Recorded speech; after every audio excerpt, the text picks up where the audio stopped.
Right, ashefo emamu nyina kwaba edeba Papa Story TV so PSTV tiawa ene yaba eye esikem a ewo epue mantem kwa bibremensini yene openi pa a oda Memorial of Christ Evangelical Ministry ano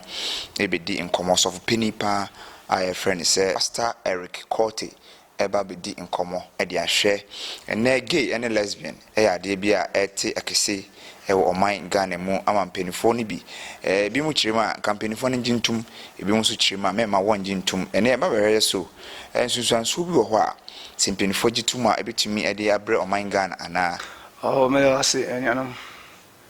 na answer na mekasa no infanti akese ma Ghana United Pastors Association ene mu tete pa on ya titemi ye sha Bible mu according to Genesis 19 Sodom ni Gomorrah senior uchire no omu yesa nuama no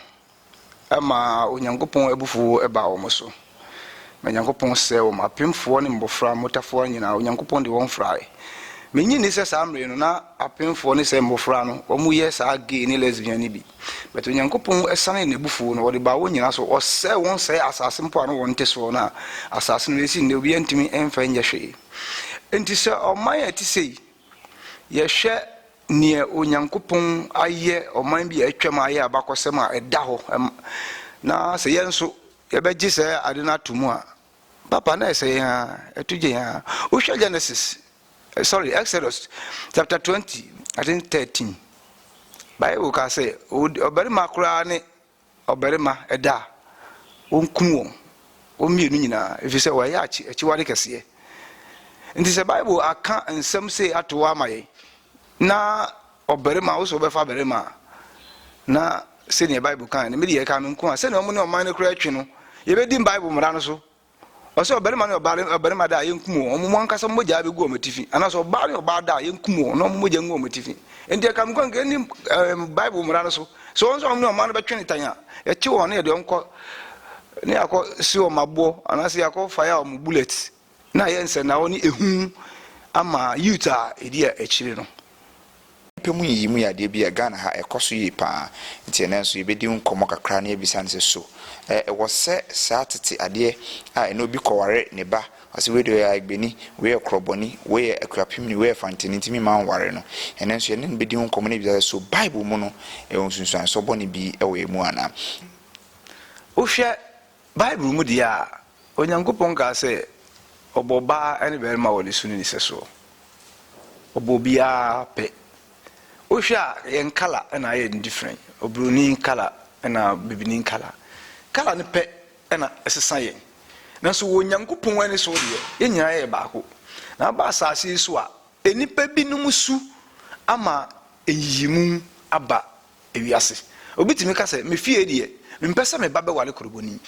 Obitimi ka se me mpese me babe wale yigbeni ana nkrani de me mpani wo me fie. Eye e bia onana bi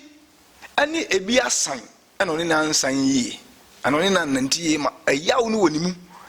ana ama ode otan abeto oni saa kasa no entem ana adidi mu abeduru nde edu ba bi kura obi timi kase me fie de me van han ngwani ana me fie de me van han pepe ni okura buta me nya ne me fie Kristo ni wasi ni fie onfa hia onfa ma obi a okura buta ana se pepe ni onfa ni fie han Kristo ni na yerim papa mu abayentem na wonsunsun so boni kase awo yenso ebia na me wo moa anka metimi de aboa onipa no ane ho akire no na so ni kasa keke a oka oyenkrani nti o da bi wo de busuni bia di mewu pen nti so busuni de amemmoa no anwurani bia di mewu pen nti so anwurani de amemmoa no wahu na yedi sa bad mindset no ye kuta ne ye abedi se nipa no oye innocent no ewu e ba no sanso a e ha ye nyina enti se ka menko a enki ye nyina ye nye baako ye nyina ye nye baako I say different colors one people enti ye nyina ye nye baako ne ye nyi saa wotimi wakame eni papa mu nyina entumu ne nye saa eni Nyankopon hyehyeye etie